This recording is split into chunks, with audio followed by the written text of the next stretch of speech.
और कानपुर में कालिंदी एक्सप्रेस को डिरेल करने की साजिश के पीछे आतंकी संगठन आईएसआईएस का खुरासान मॉड्यूल हो सकता है। सूत्रों के मुताबिक इस मामले में औपचारिक तौर पर एनआईए टेक ओवर कर सकती है। जांच एजेंसी की सूत्र के मुताबिक इस आतंकी मॉड्यूल ने साल 2017 में भोपाल रेलवे स्टेशन पर पैसेंजर ट्रेन में टाइम बम रखा था, जिसमें विस्फोट होने से कई यात्री घायल हो गए थे। तफ्तीश के दौरान इस आतंकी वारदात के तार बिहार के मोतिहारी में हुए रेल हादसे के आरोपियों से जुड़े थे। इस साथ ही दुबई में कारोबार करने वाले नेपाल के शमशुल हुदा का नाम भी सामने आया था। अब तक हुई तफ्तीश में कालिंदी एक्सप्रेस के जिस डिब्बे में पेट्रोल और बारूद मिला, उसका कनेक्शन कन्नौज के छिबरामऊ की दुकान का है। सूत्रों के मुताबिक ये रेलवे पर लोन वुल्फ अटैक की कोशिश है।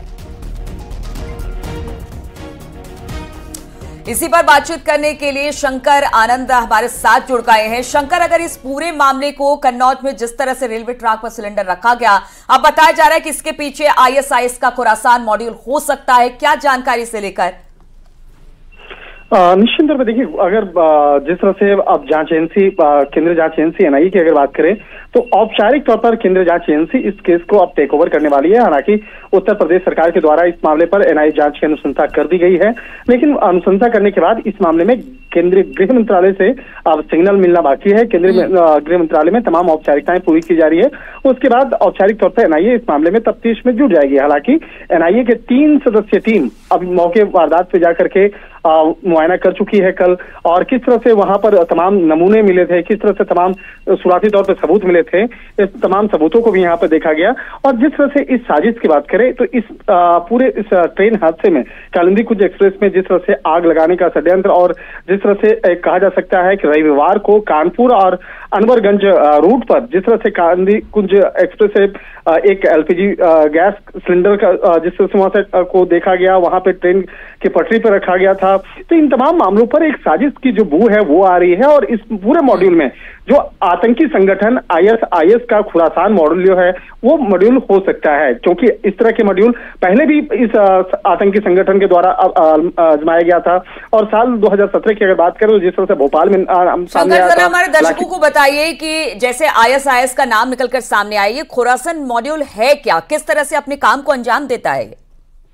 देखिए, खुरासान मॉड्यूल की अगर बात करें तो खुरासान मॉड्यूल जो है आतंकी संगठन आईएसआईएस का एक बेहद कहा जा सकता है कि ऐसा मॉड्यूल है जिसको लेकर काफी लोगों को ये खासकर युवाओं को इस संगठन में जोड़ने का प्रयास किया गया था। और इस मॉड्यूल के तहत लोन वुल्फ अटैक इसको करने का एक जो इम्प्लीमेंट है वो करने का उकसाया था, तो जिसमें कि इसमें कहा गया था कि जब अगर कोई अकेला शख्स भी है, वो अकेला शख्स भी किसी बड़े आतंकी वारदात को शामिल अंजाम दे सकता है। इसमें किसी भी संगठन के ज्यादा लोगों को जोड़ने की आवश्यकता नहीं है, जिससे कि वो राज ही बना रहे और उस पर किसी भी आतंकी वारदात को अंजाम दिया जा सके। तो ये खुरासान मॉड्यूल का जो नाम है, सबसे पहले करीब 7-8 साल पहले ये देखने को मिला था। हालांकि इस मामले पर केंद्रीय जांच एजेंसियां एनआईए और दूसरी जो खुफिया एजेंसी अगर बात की करें एबी के द्वारा काफी इस पर रोकथाम लगाया गया, लेकिन ये खुरासान मॉड्यूल अभी भी खत्म नहीं हुआ है। अभी भी कई राज्यों में इसको इम्प्लीमेंट किया जा रहा है। इसी मॉड्यूल का इस्तेमाल खास तौर पर रेलों को डिरेल करने में देखने को मिल रहा है। हालांकि ये तो जांच का विषय है और अब एनआईए इस पूरे मामले की जांच की बात उसकी निकलकर सामने आ रही है कि शायद अब पूरे मामले की जांच एनआईए करेगी। बहुत बहुत शुक्रिया आपका जानकारी देने के लिए।